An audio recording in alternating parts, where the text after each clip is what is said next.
Hola, hola, muy buenas noches a cada uno de ustedes. Bienvenidos a esta sesión de capacitación. Licenciado Jonathan, muy buenas noches, un gusto saludarlo y gracias por la participación esta noche con nosotros para compartir los conocimientos. Bien, lo dejo en sala para que pueda iniciar la clase del licenciado. Ok, gracias. Bueno, buenas noches con todos los presentes. Agradecerles a todos ustedes por estar presentes a nombre de la empresa Barú.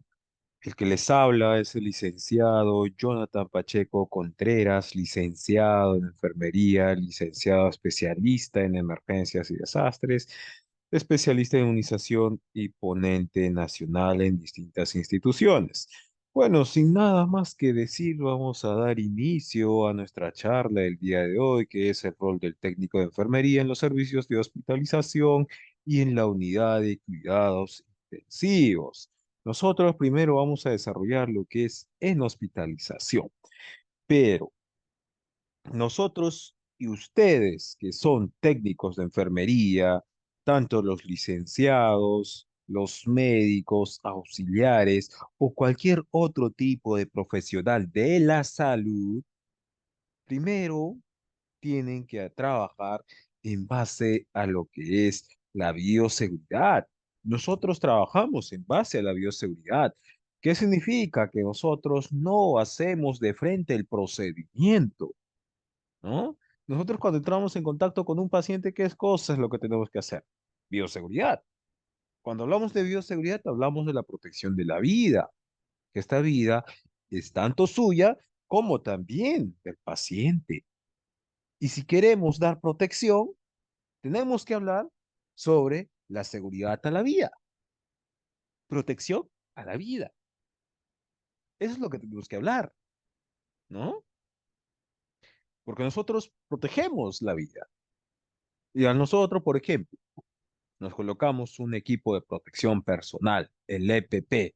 Muchos me dirán, ¿pero qué es ese EPP, licenciado? Los EPPs son lo que ustedes se ponen. Un mandil, una gafa protectora, una mascarilla, sus gorros, ¿no? Sus guantes. Eso es un EPP. Y al ponerse eso y al usar eso, ustedes ya están haciendo la protección a la vida. ¿Pero en qué forma, licenciado? Se protegen ustedes de contraer cualquier tipo de enfermedad, como también protegen ustedes al paciente, porque ese EPP que ustedes usan o usamos se utiliza para poder establecer una barrera de aislamiento. ¿Entre quién? Paciente, personal de salud. Eso es lo que hacemos nosotros. No nos colocamos un EPP o un equipo de protección personal para tenerlo de adorno. No, nos colocamos para proteger la vida. Y con bioseguridad protegemos la vida. Eso es lo que hacemos. ¿Ya? ¿Por qué nos protegemos? De cualquier tipo de riesgo biológico a la cual nosotros estamos expuestos, como también el paciente. Porque el paciente va a estar expuesto ¿a qué? A contraer enfermedades. ¿De quién? No solamente infecciones que están presentes dentro del hospital, sino también que puede ser transmitida entre el proceso de atención de personal de salud a paciente, como también de paciente a personal de salud, ¿no? La bioseguridad está centrada para todos, para personal de salud, para personas, para el público, para los pacientes, para toda la comunidad, para todos. No necesariamente necesitan ser un profesional de la salud para poder aplicar la bioseguridad. Por ejemplo, cuando apareció la pandemia, la Organización Mundial de la Salud y el Ministerio de Salud de todos los países, ¿qué hicieron? Pidieron que utilicemos, ¿qué cosa? Mascarillas, pidieron que utilicemos guantes, alcohol, nos pidieron eso, pero yo era personal de salud, ya me puse todo eso, pero soy un ciudadano común, soy un ciudadano común, no soy profesional de la salud, soy un ambulante. Me pedía el MINSA que utilice mascarilla. Es lo que pedían. Y ponerse simplemente la mascarilla al ciudadano ya estaba cumpliendo bioseguridad. solamente con eso, sin ser profesional de la salud. Por eso les digo, la bioseguridad abarca para todos. Si no tuviéramos la bioseguridad, cool, tal vez hubiéramos ya desaparecido. Hubieran desaparecido todos los profesionales, todas las personas del planeta, del universo. Todos hubieran desaparecido. ¿Pero por qué, licenciado? No han desaparecido. Porque algunos han estado aplicando de manera correcta la bioseguridad y algunos no. Pero la bioseguridad ya está establecido desde hace años. Estaba establecido desde hace mucho tiempo, ¿no? ¿Cómo nos dirán? Muchos de ustedes han escuchado de Florencia Nightingale, una de las teoristas de enfermería. En sus tiempos, en sus años, ella atendía a personas. Durante la guerra de Crimea, conocía médicos, ¿no? Que los médicos utilizaban unos guantes comunes, no los guantes que hoy en día tenemos para atención al paciente. ¿Utilizaban cuáles? Esos guantes gruesos, de plásticos. Utilizaban incluso guantes así de cueros. Sus mandiles eran de cueros. No había una indumentaria adecuada para poder atender al paciente. Pero, ¿qué hacían? Ya con eso reducían una mínima cantidad de infección. Ujú. Por eso yo les digo, la bioseguridad ha estado establecida desde muchos años atrás. La cosa que todos los profesionales de la salud, tanto el público, no lo aplicábamos. Por ejemplo, en los hospitales, si lo aplicáramos de manera correcta lo que es la bioseguridad, podría disminuir todas las infecciones que hay ahí. Porque en los hospitales es un foco de infección, una cuna de infección, una cuna donde viven y habitan distintos tipos de bacterias, microorganismos, gérmenes, virus, hongos, esporas bacterianas, que ellos van a causar las infecciones. Y dentro de la bioseguridad, que también encontramos tres cosas, tres principios, que ahí vamos a encontrar lo que es la universalidad, el uso de barreras, de los medios de eliminación de material contaminado. La universalidad que hablamos, hablamos sobre la protección universal, y ahí abarcamos todos. Por ejemplo, podemos decir que nuestro universo es el hospital donde nosotros o ustedes laboran. Ese es su universo. Ustedes están dentro de ese universo, ¿no? Que dentro de ese universo ustedes aplican o atienden al paciente, entran en contacto con otras personas. No necesariamente la universalidad protege al personal de salud, no, protege al paciente, protege a la persona que viene de fuera, acompañante, al acompañante, a la familia de ese paciente, el visitante, todos, todo eso abarca bioseguridad. Tenemos otro, el uso de barreras. Y cuando hablamos del uso de barreras, nosotros hablamos sobre las formas de protección. Aplicamos los EPPs. Tenemos la inmunización activa que está dentro del uso de barreras. ¿Por qué nos dicen uso de barreras? La inmunización. La inmunización lo llamamos uso de barreras. ¿Por qué? Porque es un medio de poder reducir las complicaciones de algunas enfermedades que están presentes, de las cuales convivimos. Una de ellas, la influenza, la COVID, el tétanos, hepatitis B, el neumococo, fiebre amarilla, todas esas enfermedades. Y gracias a Dios tenemos las vacunas, que las vacunas previenen sus complicaciones, como también hacen que no se presente ningún tipo de enfermedad en nuestro organismo. ¿Por qué? Porque estamos protegidos. Y cuando hablamos de una barrera de protección, hablamos de la protección que producen las vacunas. Pero no solo eso, sino que también encontramos las barreras físicas, que también son barreras que las cuales nosotros utilizamos, los EPPs, para poder atender a los pacientes. Nosotros no podemos atender a un paciente si no tenemos EPP. ¿Mm? Tenemos que utilizar los EPPs de manera correcta, de manera adecuada. Para ello tenemos mascarillas. tenemos mandilones, guantes, todo descartable, como también hay distintos tipos de material. Y cualquier tipo de material que sea elaborado, el equipo de protección personal cumple la misma función. ¿Cuál es? Genera una barrera de aislamiento. ¿Entre quién? Paciente, personal de salud. O sea, generar barrera de protección. Que no entremos en contacto directo con el paciente y reduce el riesgo de poder contraer algún tipo de enfermedad infecciosa o que nos expongamos a alguna infección o algún virus, alguna bacteria. Por ejemplo, tenemos la TBC, la COVID, la influenza. Utilizando simplemente la mascarilla, ya estamos evitando que ingrese esos microorganismos, esas bacterias, a torrente o al lo que es al sistema respiratorio. Solamente al utilizar eso, porque sabemos que eso afecta a vía respiratoria, ¿no? Por eso es muy importante que nosotros apliquemos de manera correcta la bioseguridad. El manejo de residuos sólidos, todo material contaminado que utilizamos en la atención del paciente, ¿cómo tiene que ser? Tiene que ser descartado. Todo material contaminado tiene que ser descartado.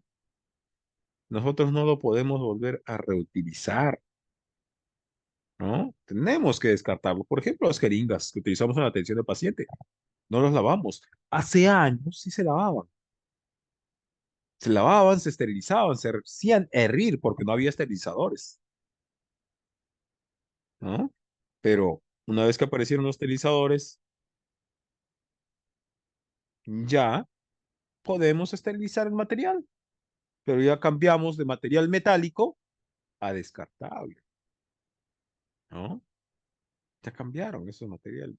Ahora ya no usamos nada metálico. Una jeringa, colocamos el inyectable, eliminamos, lo descartamos inmediatamente para poder disminuir los contagios de enfermedades virales, infectocontagiosas, como VIH-Sida, hepatitis B, ¿no?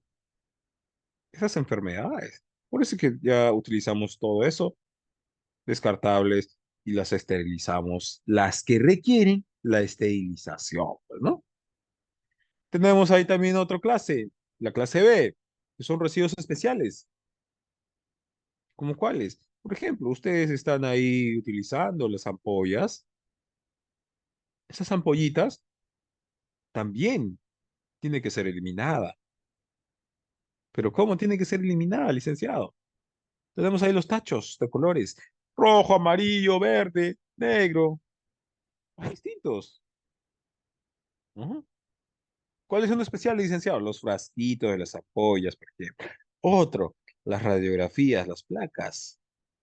¿Cuál más, licenciado? Los medicamentos vencidos, los blísteres medicamentos. Esos son especiales. ¿Qué más? Clase C. En clase C sí tenemos todo lo que son los residuos comunes, pero en los residuos comunes, ¿como cuáles?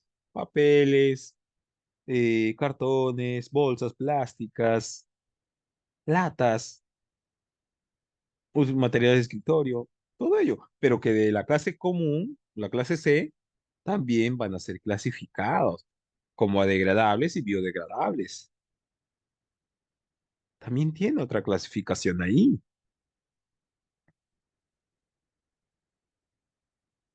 ¿Cuál es el rol técnico del técnico de enfermería en los servicios de hospitalización?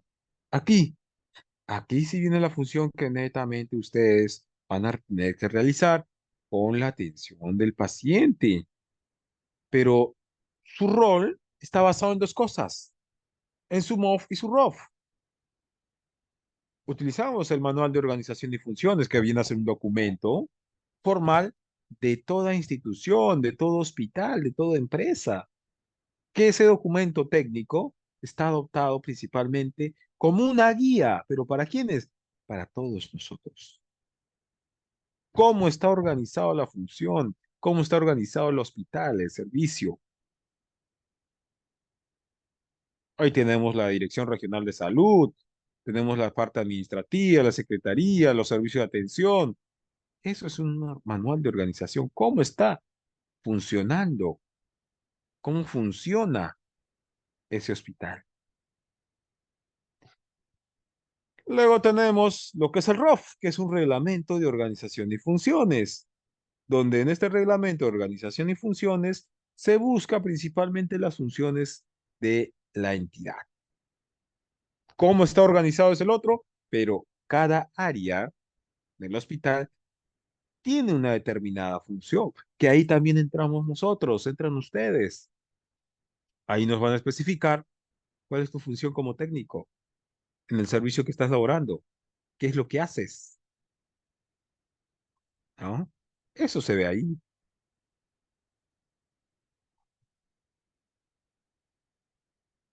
¿Qué es el ROF en salud? En las instituciones de salud, tanto públicas y privadas, el ROF cumple funciones. Funciones que van a ser cumplidas por nosotros, de manera organizativa, institucional, ¿no? Ahora vamos a ver qué es un consultorio.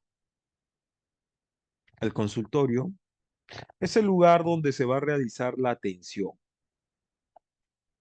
el ambiente. Ustedes tienen ahí consultorios externos en los hospitales, que pueden llamar uno como consultorios de pediatría, de cirugía, de nutrición. Esos son consultorios. Y ahí es donde se realiza la atención al paciente. En esos lugares se realiza la atención al paciente. Se hace una evaluación, se le da tratamiento, todo. Pero también tenemos las clínicas. Las clínicas también tienen sus consultorios. ¿Es la misma función? Sí, casi la misma función, porque en ambos se tiene que dar atención al paciente.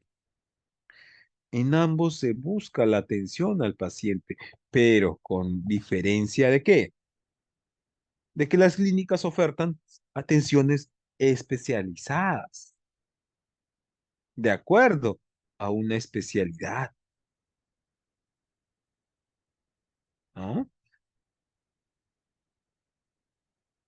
¿Qué función cumple el consultorio?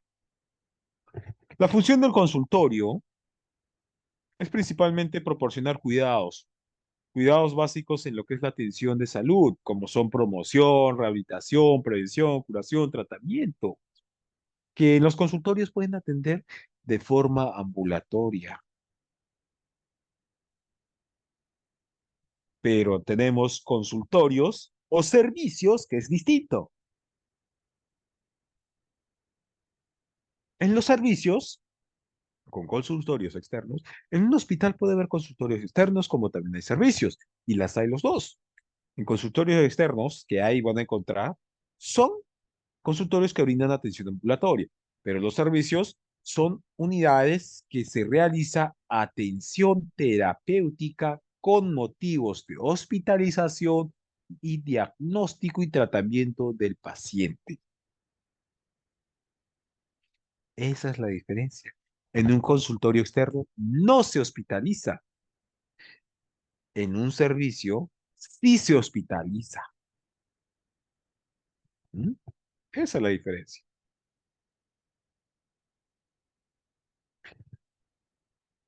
¿Qué servicios ofrece un consultorio médico? Depende, muchos servicios pueden ofrecer los hospitales, las clínicas. No pueden ofrecer demasiados servicios. Puede haber nutrición, odontología, laboratorio, farmacia, ¿no? Cualquiera. Optometría, medicina pediátrica. cirugía, todo eso.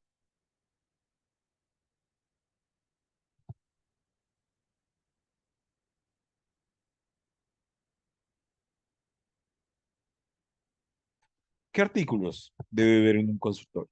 En un consultorio externo solamente tiene que ver artículos de acuerdo al servicio que es o al tipo de consultorio que es. Por ejemplo, si es un consultorio de nutrición, en un consultorio de nutrición tendré que tener equipo de suturas, de cirugía menor. No, no tendré que tener esos materiales. Por ejemplo, en consultorio de medicina con un consultorio de ginecología, ¿tendré que tener el mismo material? No. Cada consultorio tiene un material o un artículo distinto. Pero lo que sí no debe faltar en el consultorio son sus termómetros, son sus estetoscopios, tensiómetros, balanzas, tallímetro, cinta métrica, su historia clínica, ¿no? Por ejemplo, el consultorio de medicina, no debe faltar lo que es un megatoscopio, lámpara con haz direccional, porque va a atender paciente. Por eso les digo, el equipamiento depende mucho del tipo de consultorio que es. ¿Está bien? ¿Qué funciones cumplen? Pueden ver funciones distintas, pero las funciones que ustedes realizan es la función de atención al paciente. ¿Qué nos dice? Lo primero, formar parte del equipo interdisciplinario, intersectorial, participando en el cuidado integral de las personas, familia y comunidad. Ustedes cuando se presentan a una unidad de trabajo, a una entidad de trabajo, y han postulado una convocatoria, ingresaron a la convocatoria, lo primero que tienen que tener es su Office Room. Les van a hacer su inducción, ustedes van a tener que conocer el personal con la cual ustedes van a trabajar. Eso es lo que tienen que conocer. ¿Quién van a estar? ¿O quién les va a supervisar? ¿Quién les va a ver a ustedes? Eso. Y ustedes van a tener que coordinar con todo este profesional. Si, digamos, van a trabajar en servicio de hospitalización, ustedes tienen que conocer a todo el equipo del servicio de hospitalización, las licenciadas, sus propios colegas, los técnicos,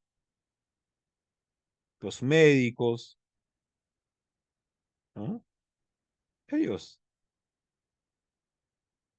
todo ese equipo, ustedes las tienen que conocer para poder trabajar en coordinación, en armonía. ¿Qué bueno dice? Cuidar la salud del individuo en forma personalizada, integral y continua, respetando sus valores, costumbres y creencias.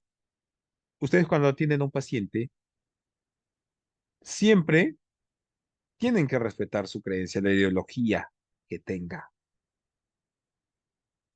porque hoy en día esa vulnerabilidad que ustedes le pueden realizar al paciente es un delito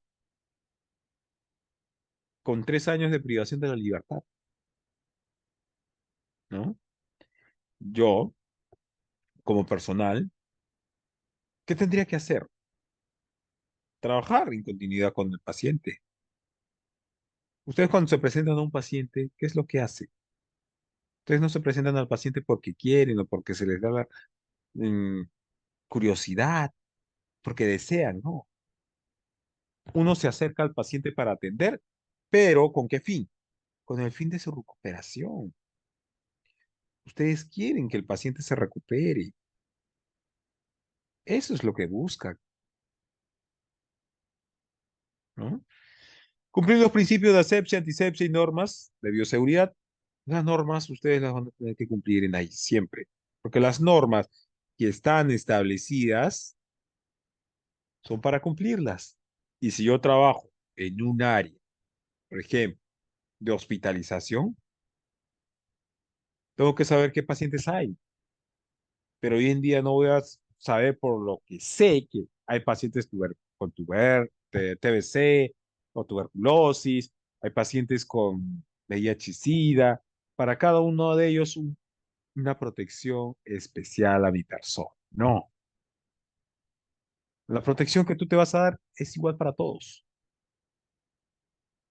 es igual, no es un EPP especial. Ejecuta acciones de solución de problemas de salud, identificando en el análisis de la situación de salud. Siempre aquí vamos a basarnos a una alternativa, pero alternativa de qué, licenciado. Ustedes en sus hospitales que laboran van a encontrar profesionales de la salud, que esos profesionales no siempre van a estar en su servicio, ¿no? Y ustedes como profesional tienen que dar solución a algún tipo de problema que se presente con el paciente. Eso es lo que van a hacer, dar solución. Si el paciente, por ejemplo, eh, tiene una presión arterial o una crisis hipertensiva, pongámosle una presión arterial y su presión arterial es de 160 a 120, una sistólica de 160 y una diastólica de 120. ¿Qué es lo primero que harían ustedes? Recuerden que su paciente está en hospitalización. ¿Qué es lo que harían? Díganme de frente lo que es la acción. Ya han controlado sus signos vitales. Yo lo que quiero saber, ¿qué es lo que harían? No está la enfermera, la licenciada de turno, y ustedes son técnicos. ¿Qué es lo que harían?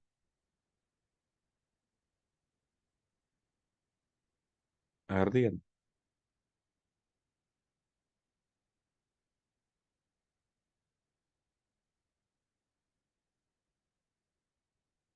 ¿Qué es lo que harían?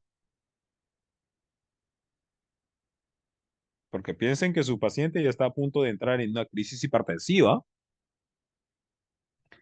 ¿Qué es lo que harían? No tengan miedo, coméntenme. Pueden hacerlo a través del chat, no hay problema. ¿Qué es lo que harían? Y no solo con esa patología,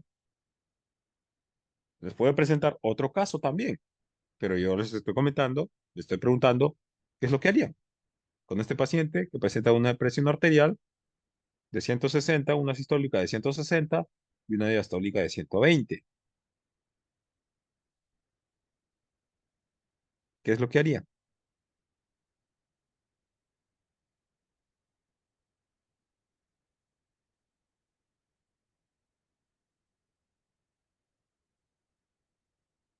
A ver, acá.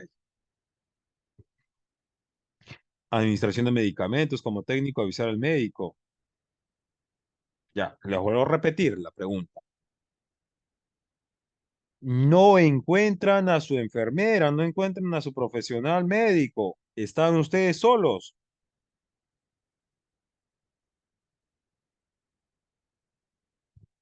A ver, acá me dicen administración de medicamentos, como técnico avisar al médico, ya, avisar al médico de inmediato. Raquel, a la enfermera, colocar de una pastilla sublingual. ¿Qué pastilla?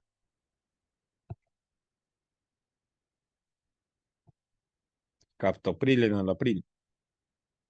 Ya, pero tiene, déanse cuenta que tiene una presión de 160 y 120.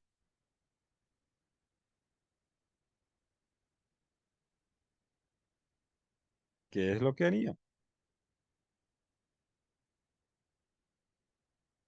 Si saben que su captopril viene de 25, ya le van a dar captopril. Pero ¿qué es lo que van a hacer?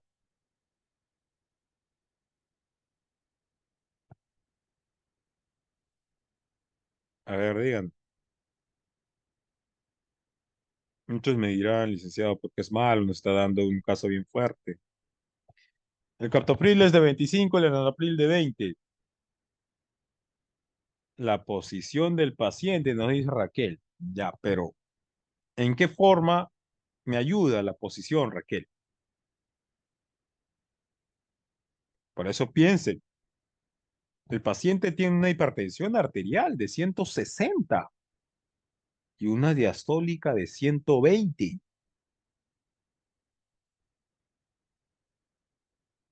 No está la enfermera, no está el médico. Le llamo, no contesta. Yo ya trabajo ahí, ya soy CAS, soy nombrado.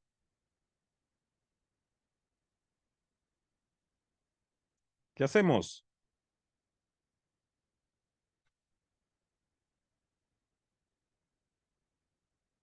A ver, digan, ¿qué hacemos? A ver, ¿qué nos dice Raquel? En este caso se le pueden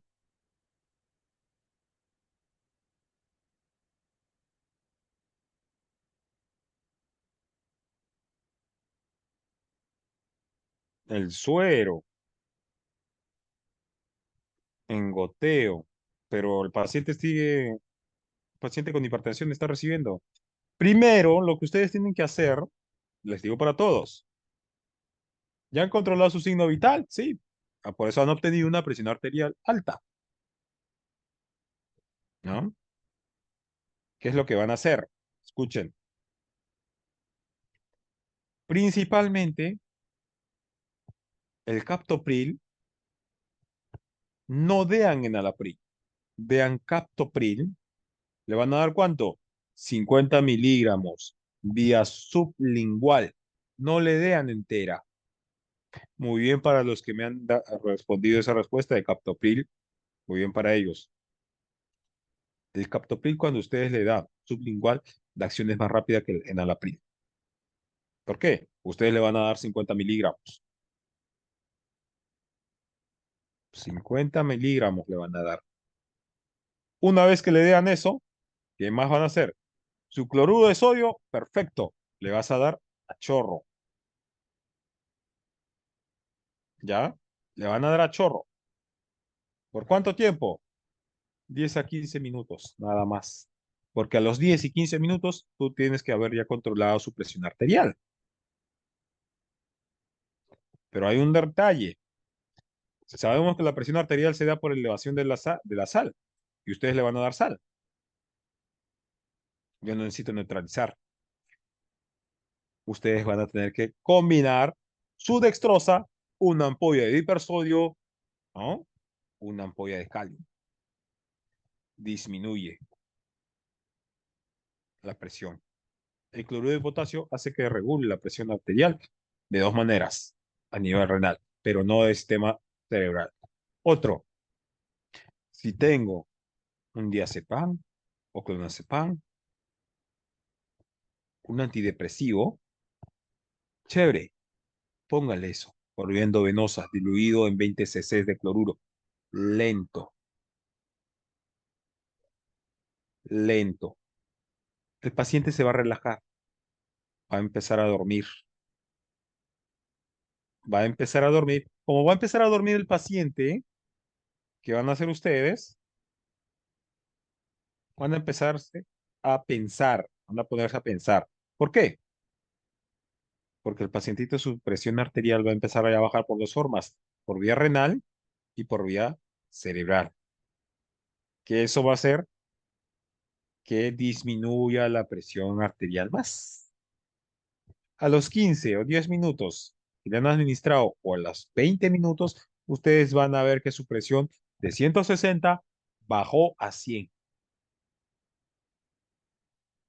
y su diastólica bajó a 70, 80 y sigue bajando.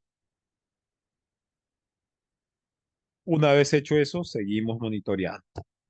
El médico ya vino. ¿Qué le has dado? Le di captopril, licenciado, porque no tenía diazepam. O doctor, le di captopril, dos pastillitas por debajo de la lengua y bajó. Muy bien, has hecho muy bien. Eso es lo que tienen que hacer. ¿Ya? ¿Qué más? Ustedes realizan lo que es el registro de atención de enfermería. No realizarán lo que es el proceso de atención de enfermería. No lo realizarán, pero sí reportan todo lo que han realizado a sus colegas. Reportan al licenciado para que lo puedan tener en cuenta todas las intervenciones que se han realizado con el paciente en la nota de enfermería. La nota de enfermería no solamente puede ser sellado por el licenciado, también puede ser y va a ser y es incorporado la firma ¿de quién? Del técnico, porque la responsabilidad son de ambos. Nota de enfermería no solo significa registro del licenciado, sino también es registro del técnico, porque el técnico también ha atendido al paciente. ¿Ya? Todo lo que ustedes realicen hay que registrar en la historia clínica. ¿Ya? Hay que hacer siempre una valoración minuciosa del paciente. Valoren todo del paciente. Si al paciente le duele, digamos, la cabeza, mm, un 1 o 2 ahí, valórenlo. Por más mínimo que sea la escala del dolor, consideren eso. Porque esa mínima consideración que ustedes van a hacer, esa mínima valoración que no lo toman importancia, puede afectar o afecta en toda su salud al paciente.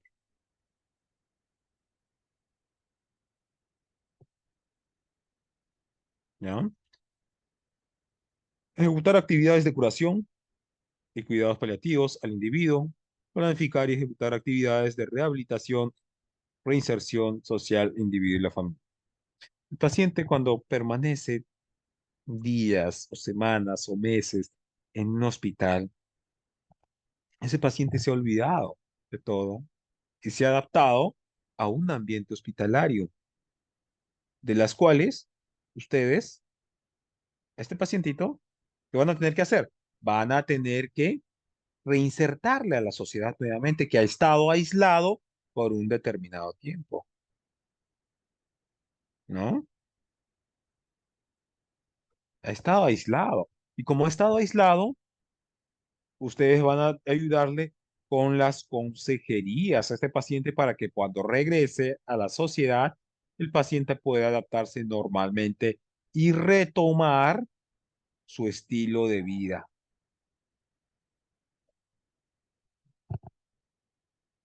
¿Sí? Cumplir con el tratamiento médico, ejecutar la preparación y administración de fármacos de diferentes vías, realizar cuidados con el fallecido. En el caso que haya fallecido el paciente, la atención post-morte, ¿no? Identificar reacciones producidas por los fármacos y otras sustancias, comunicarlo y cumplir acciones indicadas. Hay que identificar cualquier tipo de problema que el paciente esté presentando. Si el paciente presenta shock o presenta, digamos, unas heridas, hay que realizar la atención inmediata, dar la solución inmediata, reportar cualquier complicación o cualquier suceso que se esté dando, por más mínimo que sea, hay que reportar de manera inmediata al profesional de la salud, licenciado, médico. No está el médico, pueden comunicar a otro profesional de la salud, ¿ya? Identificar signos y síntomas de trabajo de parto. En el caso que trabajen en área de área materna, sala de lo que es cesáreas, ginecología, ahí ustedes van a tener que identificar, ayudar, asistir, si está en trabajo de parto, ¿no? Técnicas asistenciales de enfermería, administración de medicamentos. La administración de medicamentos que pueden ser por distintas vías, endovenosa, intramuscular, intradérmica, subcutánea, oftálmica, oral, rectal, ¿no? Puede ser por cualquier vía, la administración de medicamentos, pero siempre hay que tener en cuenta la prescripción, la indicación, por qué vía está indicada la administración. Si me dice por vía oral, yo no puedo administrar por vía endovenosa. Hay medicamentos, por ejemplo, paracetamol. Viene en presentación por vía oral y viene en presentación endovenosa, pero me dices la presentación, la administración que tiene que ser por vía oral. Entonces tendré que optar un paracetamol de 500 por vía oral. Pero si me dice paracetamol 1000, 1 gramo por vía endovenosa, entonces paracetamol 1 gramo por vía endovenosa. Busco en farmacia, pregunto paracetamol en ampolla. Muchos me dirán, no hay, sí la hay, ¿no? Por vía dérmica, la canalización de vía periférica, a realizar el cambio cada 3 días, ¿sí? La extracción de muestra sanguínea. Lo que es una extracción de muestra sanguínea ya no lo realizamos nosotros. Ahora hay personal del laboratorio que se encarga en extraer la muestra de sangre. Revisión de historia clínica, preparación del paciente para la atención. Hace la preparación del paciente para que pueda recibir lo que es atención médica, las famosas visitas médicas. El médico realiza la atención con un paciente limpio, aseado, porque el aseo es muy importante que influye en la recuperación del paciente.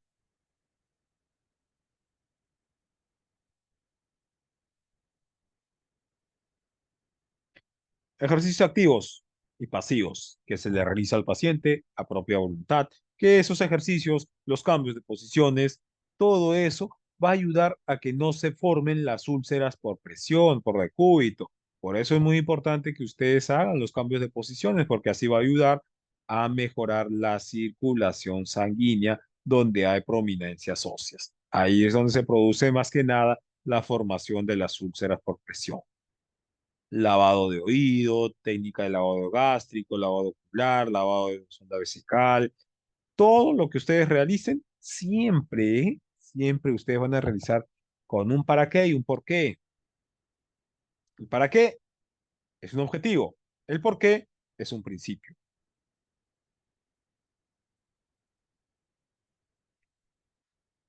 Realización del electrocardiograma. Al tomar el EKG, el electrocardiograma, hay que hacer ubicación correcta de los electrodos, ¿no? En las palancas de extremidades inferiores y superiores. Si hacemos la colocación de enemas, identificar el tipo de enema que se va a administrar, si es enema medicamentoso o enema evacuante. ¿Qué más? El baño de recién nacidos. Si trabajamos en la atención en neonatología, realizaremos el baño al día siguiente, pasadas las 12-24 horas de nacimiento del niño. ¿Qué funciones más cumple el técnico? Como ya les dije, participan en cualquier tipo de actividad, apoyan para que la operatividad del servicio del consultorio funcione de la mejor manera. ¿Qué más? Si ustedes están utilizando equipos para la atención de los pacientes, reportar que el equipo que por A o B pueda estar dañado o no funcione, tienen que reportarlo inmediatamente para que se realice un cambio o la reparación o el mantenimiento. Porque si no se reporta, ese equipo que va a ser utilizado en la atención del paciente no va a poder ser utilizado porque va a retrasar más el procedimiento y ustedes no van a poder salir a la hora que tienen que salir. Participar en la satisfacción de necesidades básicas de lo que es del usuario, como en la higiene, alimentación, vestimenta, eliminación. En esos son necesidades básicas. Aquí, ya, acá. En lo que es el personal médico, ustedes van a asistir. El médico, cada vez que realice atención, lo que va a tener que hacer es solicitar siempre asistencia. Y ustedes van a ver que hay pacientes que son intervenidos quirúrgicamente y esos pacientes que necesitan, son pacientes que necesitan curaciones. Por lo tanto, el médico va a realizar una curación y va a pedir la asistencia de ustedes. El licenciado, mayormente lo asiste el licenciado y no el técnico. No todo, no siempre lo va a hacer el licenciado. Les puede pedir que ustedes lo realicen. Eso lo pueden hacer, por ejemplo, en la visita médica que van a realizar.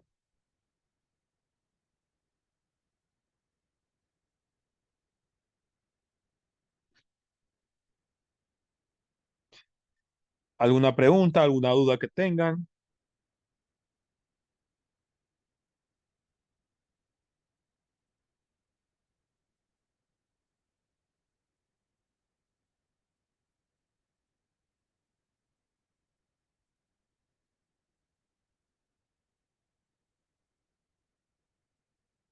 ¿Alguna pregunta, alguna duda que tengan?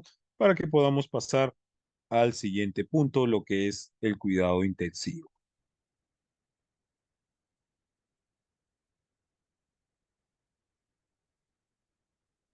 A ver, vamos a compartir el otro home.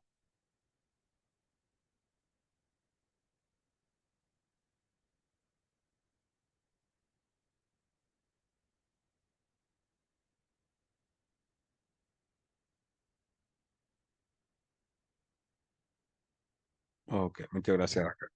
Bueno, en vista de que no hay más preguntas, vamos a entonces continuar con lo que es la unidad de cuidados intensivos. ¿Cuál es el rol del técnico en la unidad de cuidados intensivos? Cuando hablamos de UCI, hablamos de un servicio, una unidad, un departamento, una habitación. ¿De qué? Hablamos de una unidad, un área, donde hay un paciente que va a recibir cuidado, un cuidado crítico, un cuidado especializado, porque pacientes ingresan en estado crítico que se debaten entre la vida y la muerte. Por eso que ingresa la unidad de cuidados intensivos. ¿Y qué es una unidad de cuidados intensivos?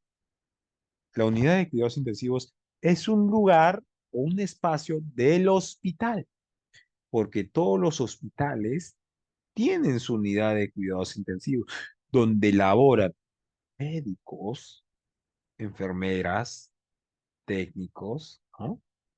Que todos ellos van a proporcionar cuidado especializado para el paciente que requiere de su atención, porque es un paciente que depende 100% prácticamente del profesional de la salud,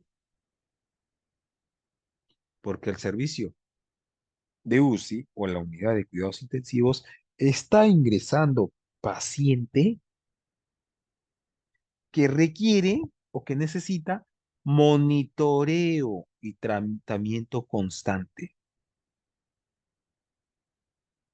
Porque ahí el paciente en la unidad de cuidados intensivos es un paciente que está ingresando potencialmente mal, grave. Puede estar herido, puede estar accidentado, ¿no? Pero es un paciente que se debate entre la vida y la muerte.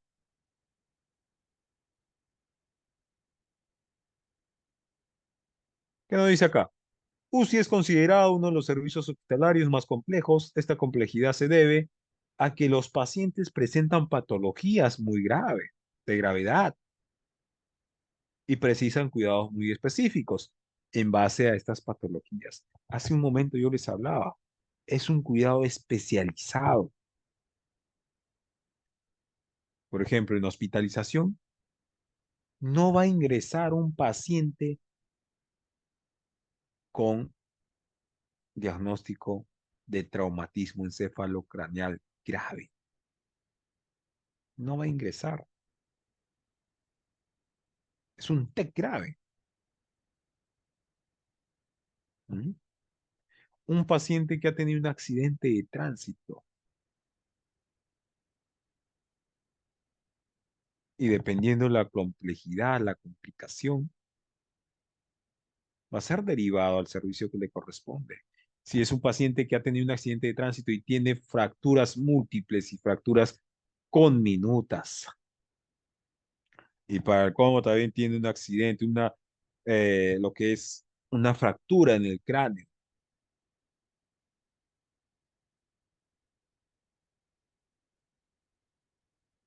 ¿Mm? Ese paciente se debate también entre la vida y la muerte. Un paciente gran quemado, con el 100% del cuerpo, con quemaduras de tercer grado, va a estar en la unidad de cuidados intensivos. En la UCI se llevan a cabo intervenciones para manejar situaciones fisiológicas tan delicadas que comprometen la vida del paciente. Por ejemplo, la pandemia. La pandemia ha ocasionado muchas muertes y todos los peruanos buscaban cama UCI. ¿Por qué buscaban la cama UCI? Porque la cama UCI es una unidad de cuidados intensivos. ¿Por qué? Donde hay equipamiento que le va a ayudar al paciente a mantener los signos vitales, o le van a mantener con vida, pero que ese pacientito va a depender de esos equipos. ¿Mm? ¿Qué necesitaban? Su ventilador mecánico, porque la unidad de cuidados intensivos está bien equipada, ¿no?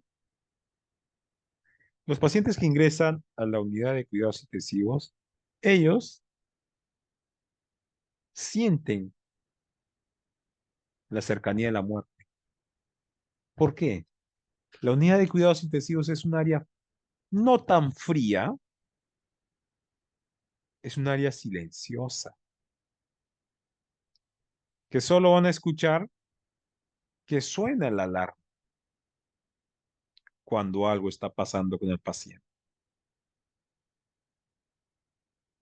Es un ambiente solitario.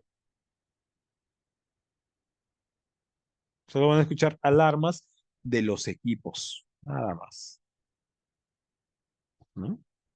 Por eso que los pacientes cuando ingresan ahí piensan, se recuerdan, yo estuve a punto de morir, sentía ver la muerte venir, me veía ya muerto. Así dicen.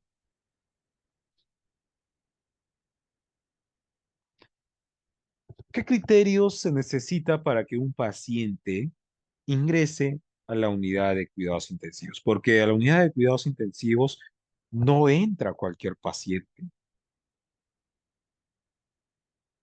No es que yo quiero mandarle ahí, ya, no entra cualquier paciente a la unidad de cuidados intensivos.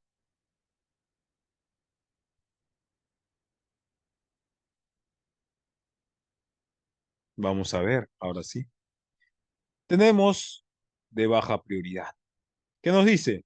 Paciente en riesgo de requerir terapia intensiva con condiciones médicas graves, irreversibles e incapacitantes, que ha sufrido una lesión catastrófica, que el manejo agresivo, el UCI, lo beneficie a pacientes familiares preparados para consecuencias de terapia.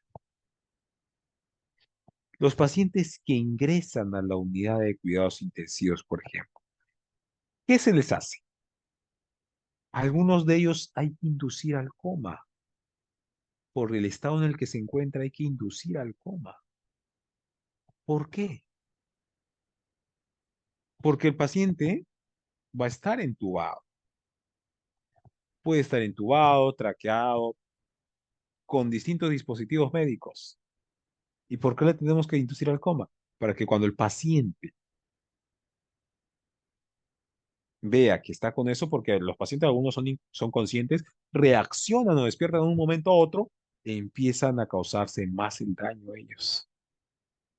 Otro, para que no haya un sufrimiento orgánico. ¿Como cuál?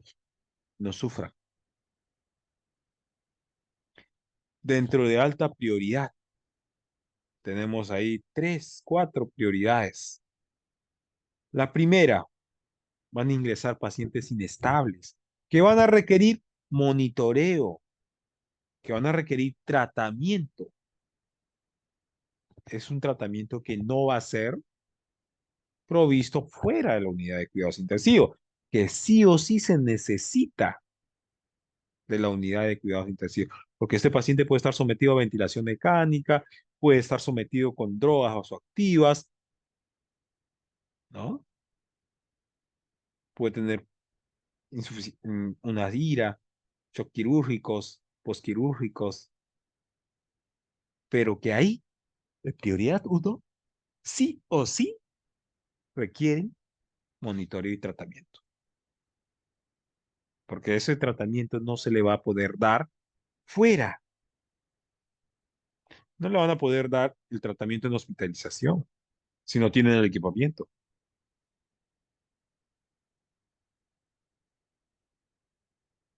¿no? ¿Qué más? Prioridad 2, pacientes que requieren monitoreo intensivo y pueden requerir intervención inmediata, comorbilidad previas que desarrollan eventos agudos.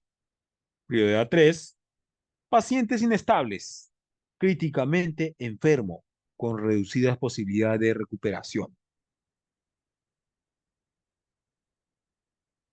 Ahí, muchos han visto, los que han trabajado en los hospitales, han visto que los hospitales hacían selección del paciente en la pandemia. Pacientes llegaban al hospital, encontraban la cama UCI, ¿y qué hacían? Los médicos seleccionaban al paciente y veían ahí que tenían, le hacían la tomografía y veían que tenían los pulmones en un 60, 70, 80% dañado, 20, 90% dañado. Algunos ya estaban presentando tórax deforme, atelectasia, ¿no? Estaban complicándose. Con un daño pulmonar de 80%. El médico veía eso y ya decía, este paciente ya no es de prioridad 3, ya no es de tal prioridad, es de prioridad 3. ¿Por qué? Porque el médico ya decía, este paciente ya no se va a recuperar. No existe la posibilidad de que se recupere. Porque simplemente con la evaluación radiográfica o de tomografías, por la complicación en la que estaba, ya determinaban al paciente, ya lo determinaba el médico y decía, no se va a recuperar. Por lo tanto, se da a otro, se cede a otro la cama UCI. Y los familiares, yo entiendo el dolor del familiar, pero también el familiar, por una parte, tendría que entender la opinión médica, respetar la opinión médica. Es algo que ya no se puede hacer cuando podemos salvar otras vidas que sí también tienen la posibilidad de poder vivir. Muy aparte que ha habido la corrupción también, ¿no? Prioridad 4, no apropiados para la UCI. Pacientes que están bien en estado de salud, bueno, que camina, habla, que es consciente, ya no requieren UCI. Otro, pacientes que están demasiado enfermos, por ejemplo, una enfermedad terminal, el cáncer, que les ha consumido totalmente, que ya están en su proceso de agonía, ya no requieren unidad UCI. Lo único, administrar sus analgésicos fuertes, potentes, para que no haya un sufrimiento orgánico.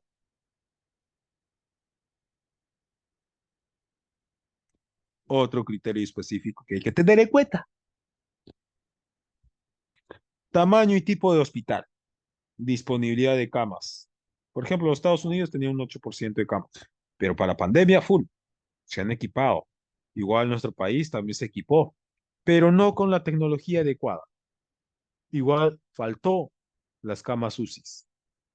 Y ahora si vemos el sistema de salud nuevamente ha bajado.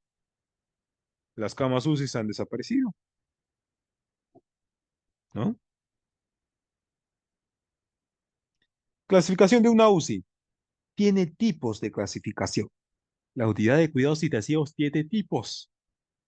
¿Pero qué tipos, licenciado, tiene?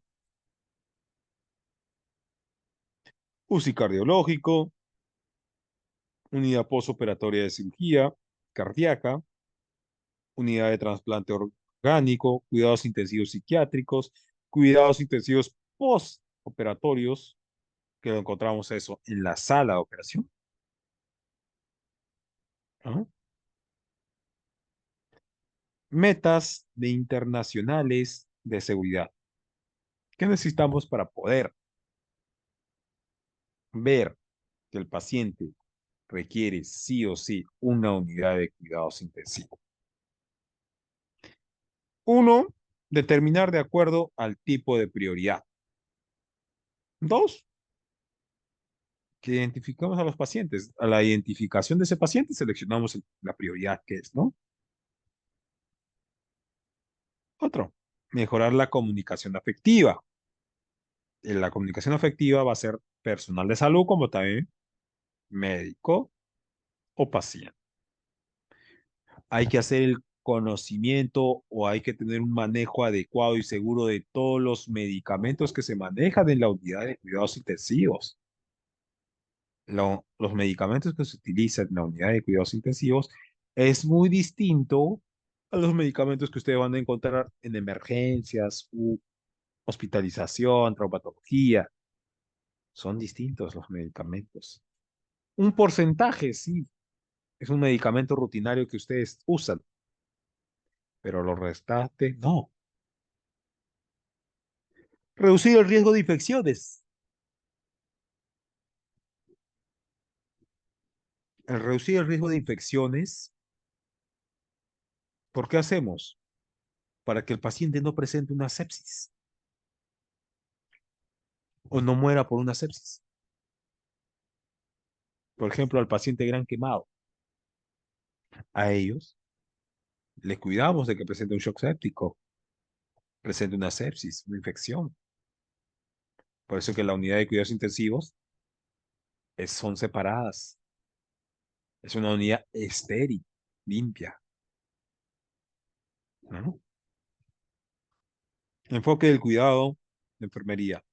Su cuidado en la unidad de intensiva, cuidados intensivos, se va a basar en que ustedes tienen que brindar comodidad, confort al paciente.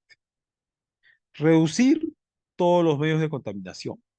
Hay que hacer una fijación adecuada de los medios invasivos. ¿Cuáles son? Los procedimientos invasivos que se le realiza al paciente y tener mucho cuidado en esos procedimientos. Manejo adecuado del paciente.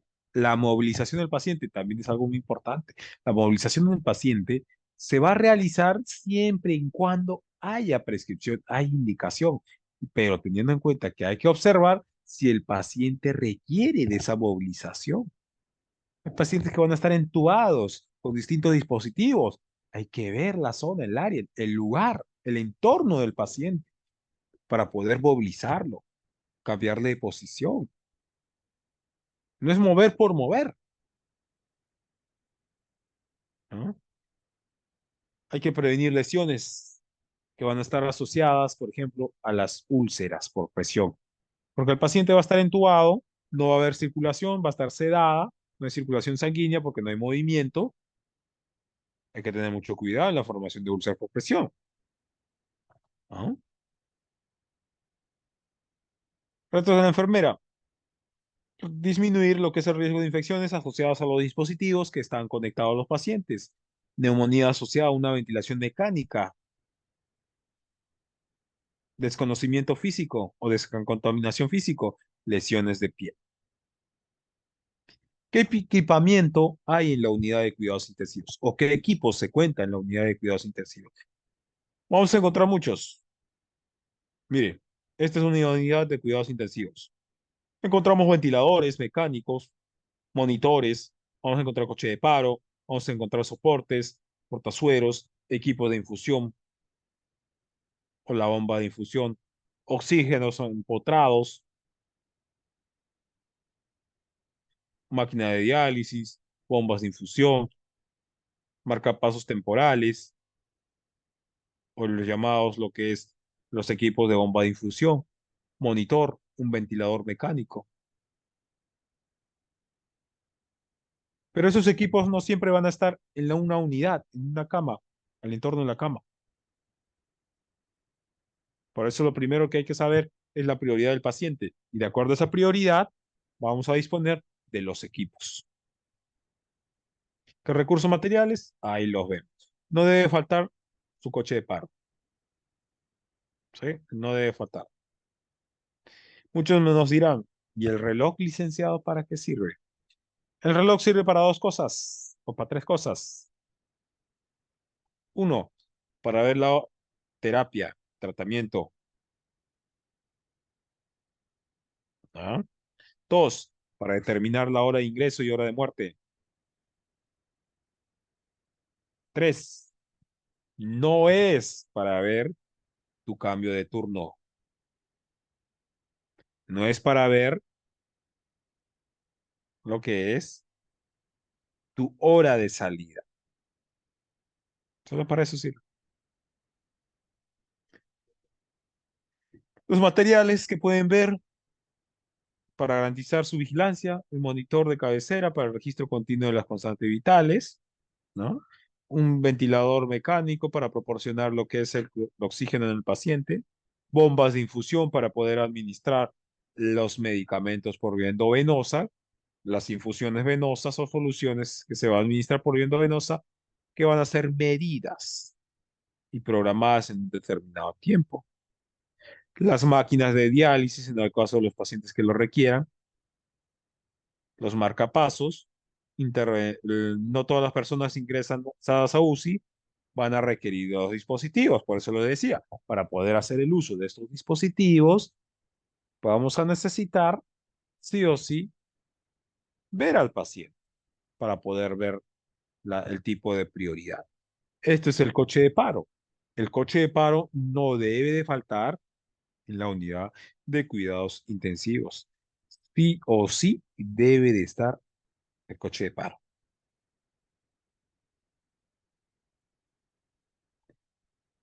Monitoreo del paciente.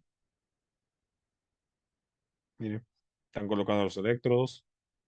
Monitoreo invasivo. ¿Qué necesitan saber? Necesitan saber lo que es el control de signos vitales, conocer los parámetros normales, control de líquidos, niveles séricos básicos, correlación de los signos vitales y el estado general del paciente, porque va a haber una variación. Ustedes conocen los valores normales de los signos vitales, pero cuando el paciente está en la unidad de cuidados intensivos, su signo vital va a variar de acuerdo a la complejidad o el estado de salud que se encuentre. Hay que hacer una valoración de la presión arterial, la glucometría, dolor. El dolor lo medimos de acuerdo a la escala del dolor, ¿no? Monitoreo del electrocardiograma.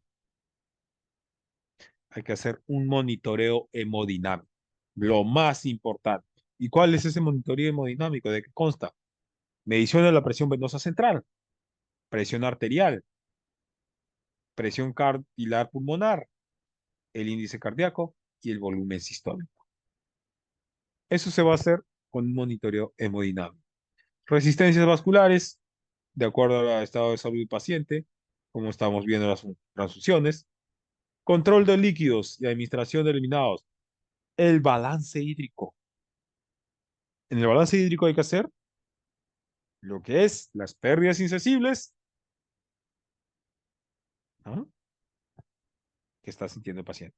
El ingreso y el egreso. Hay que valorar eso.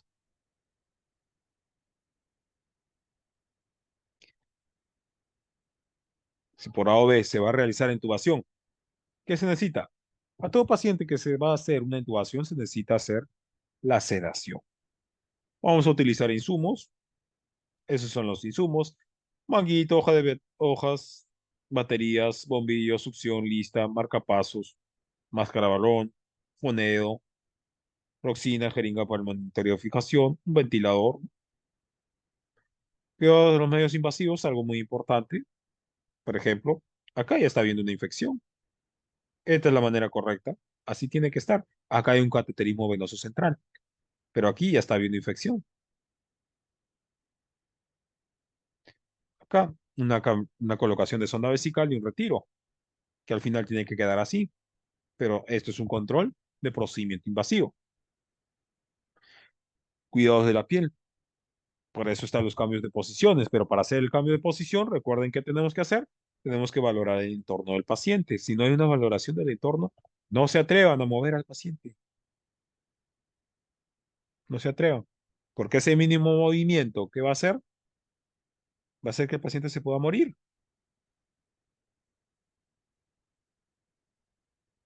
¿No? Va a hacer que ese paciente se pueda morir. Por eso, primero, valoren el entorno del paciente. Vean cómo está el paciente. Y de acuerdo a eso recién, ustedes muevan, realicen su higiene, su aseo. Lo pueden realizar estando con todos sus equipos, pero cuidadosamente. ¿Ya? Mire, por ejemplo, acá se va a formar las úlceras, las escaras. Cuidados en la piel, cambio de posiciones, movilización, pueden colocar los cojines. Cuidados básicos del paciente en UCI. Todo paciente que requiera un cuidado, va a requerir un cuidado especializado, sea encamado, ¿no? ¿Qué es lo que buscan? Van a buscar satisfacer sus necesidades básicas.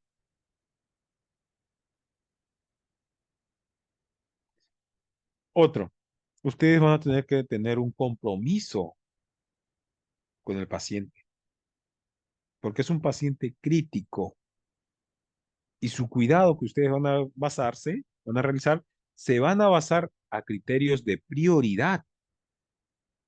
Por eso les habla, tenemos cuatro tipos de prioridad y de acuerdo a ese tipo de prioridad, ustedes van a poder establecer o realizar un plan de cuidados, que ese plan de cuidados tiene que ser de continuidad y sistematizado, organizado.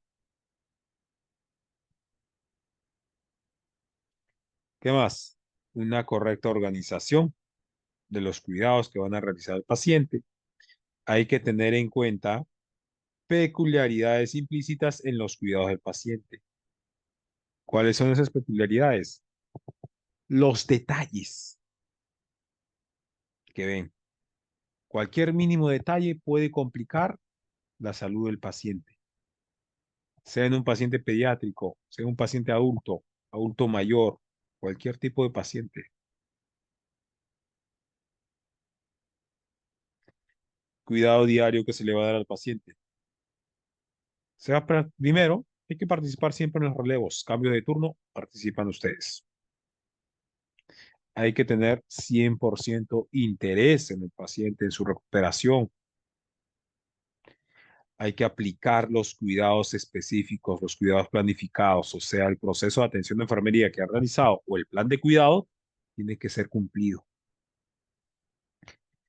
Administrar solo el tratamiento médico indicado bajo una receta, bajo una orden médica. Si no está indicado en orden médica, ahí sí no es como hospitalización. Acá hacen cuidados intensivos.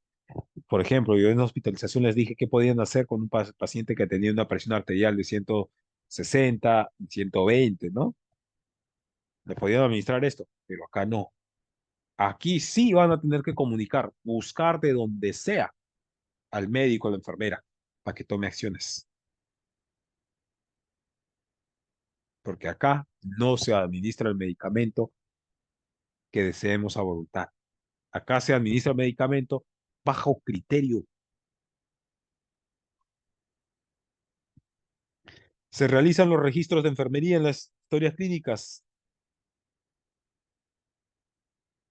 Hay que controlar y registrar los constantes vitales. Se pueden registrar cada 6 horas, cada 8 horas, ¿no? Hay que actuar de manera inmediata ante cualquier situación de emergencia que se esté presentando con el paciente. Verificar la nutrición del paciente, tolerancia, tipo de dieta, sensación de apetito. Dar respuesta adecuada a los familiares, que no nos compete, le compete al médico. Tener en cuenta para el cambio de posiciones, observar todo el entorno, Hay que valorar la higiene corporal del paciente. Si se requiere higiene, por digamos una diarrea, vómitos o diaforesis, se va a tener que realizar con cuidado.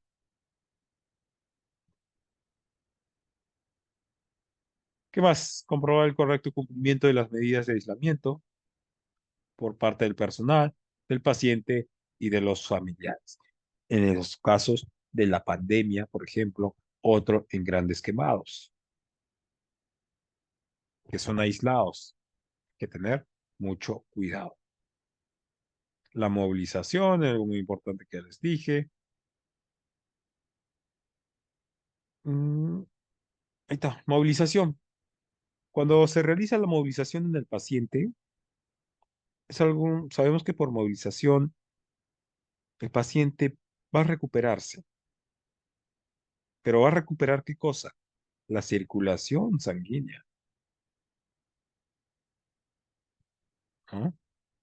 La circulación sanguínea de la sangre.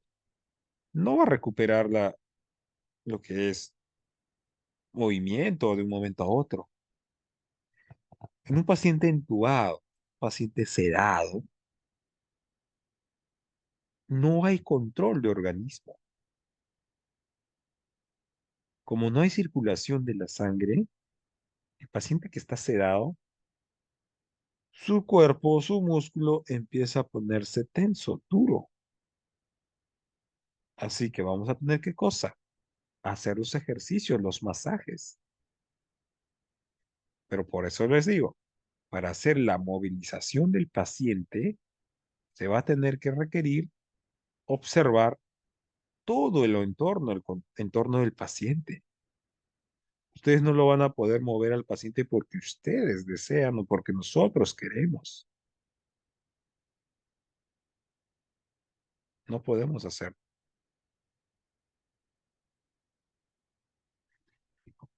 Mm, aquí, esto es algo muy importante. Complicaciones que va a haber en una atención que ustedes van a brindar el cuidado al paciente siempre. Por ejemplo, si el paciente estaba entubado, han movido por casualidad lo que es el ventilador, el paciente va a desaturar, desatura, ¿no? Hay que tener en cuenta eso. Otro, desadaptación del respirador, aumento de la frecuencia respiratoria o disminución del minuto respiratorio. Puede haber hipotensión, hipertensión, bradicardia, taquicardia, arritmias cardíacas, retirada accidental de las ondas de drenaje, catéteres, tubos, hemorragia, parada cardiorrespiratoria. Esas son complicaciones que se va a presentar. Por eso que las actividades en la unidad de cuidados intensivos es muy limitada. No es que nosotros lo movamos porque queremos mover al paciente, porque ustedes ahí para poder realizar cualquier tipo de movimiento hay que tener en cuenta el entorno para poder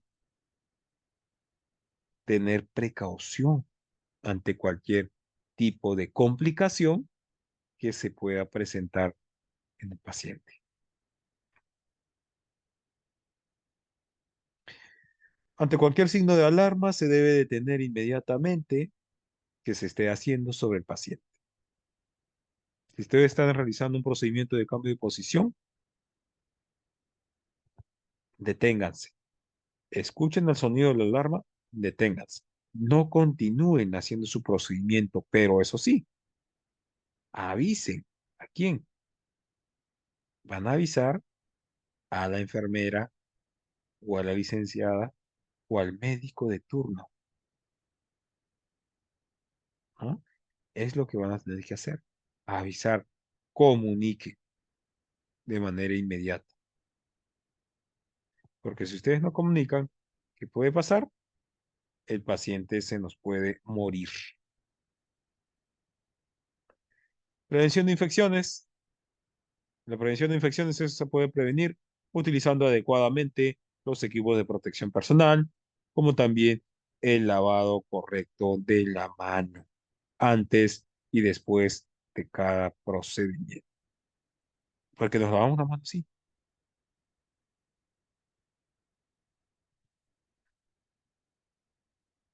Conclusión. La alta complejidad de tecnología de las unidades de cuidados intensivos no deben hacer perder de vista aquellas necesidades básicas que puedan ayudar a mejorar la situación de salud del paciente. El cuidado y confort que le brindan ustedes al paciente va a beneficiar al paciente, le beneficia bastante. ¿En qué? En su recuperación. ¿Qué más? Y como profesionales de enfermería se debe de conocer y aplicar los cuidados básicos encaminados, esos cuidados básicos en base al plan que ustedes han elaborado. Ustedes ya tienen un plan que han elaborado conjuntamente con el equipo de profesionales. Y en base a ese plan, ustedes van a continuar ejecutando su trabajo.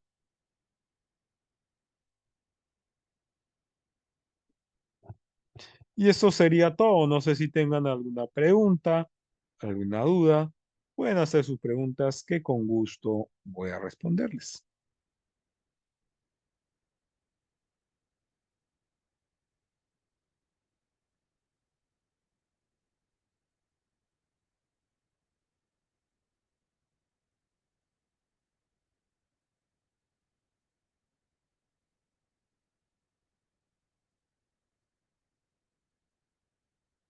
Hola, buenas noches. Buenas noches. Eh, ¿Puedo hacer una acotación, por favor? Claro, sí, claro.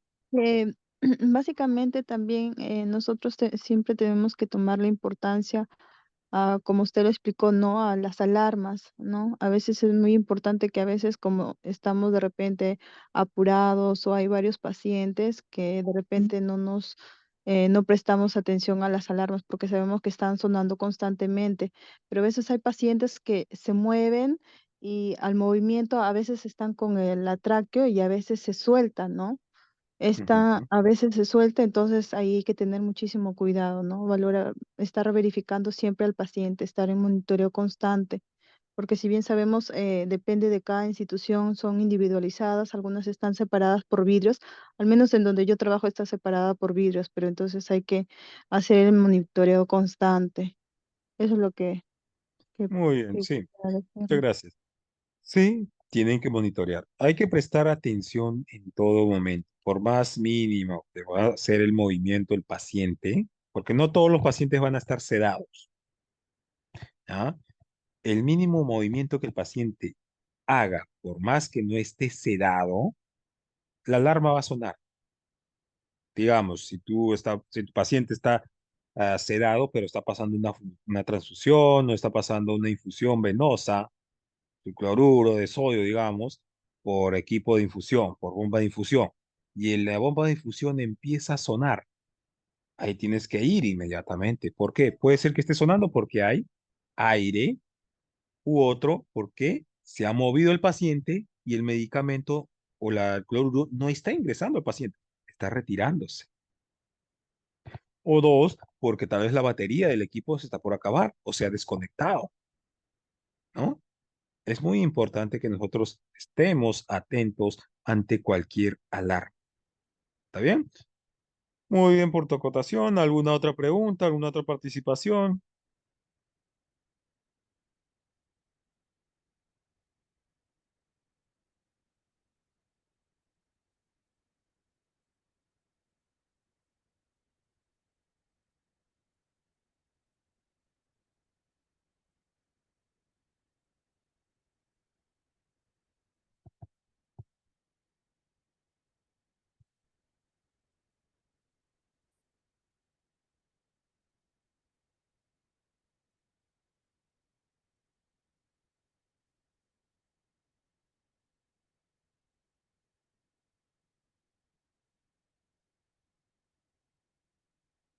¿Alguien por ahí? ¿Todo está claro? ¿Una pregunta?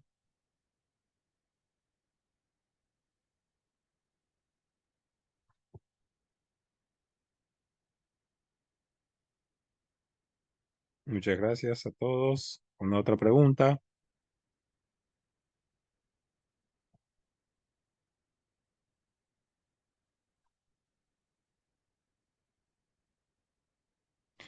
Muchas gracias, María, Doris, Raquel. Muchas gracias, Larisa.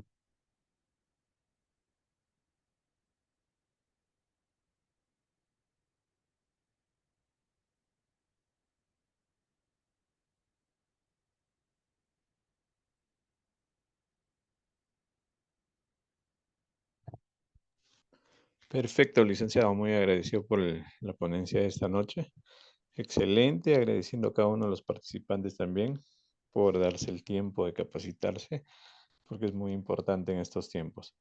Y bien, creo que si no hay algún comentario más, estaríamos dando por cerrado la sesión de esta noche. Sí. Bueno, eh, sí, parece que ya no hay más preguntas, todo está claro, ¿sí? Por lo que veo, sí. Bueno, entonces damos por finalizado nuestra charla el día de hoy. Agradecerles a todos ustedes por su asistencia y desearles a todos ustedes muy buenas noches y conmigo será hasta otra oportunidad. Muy buenas noches a todos ustedes, cuídense. Muy buenas noches a todos. Licenciado, muy buenas noches. Hasta la próxima.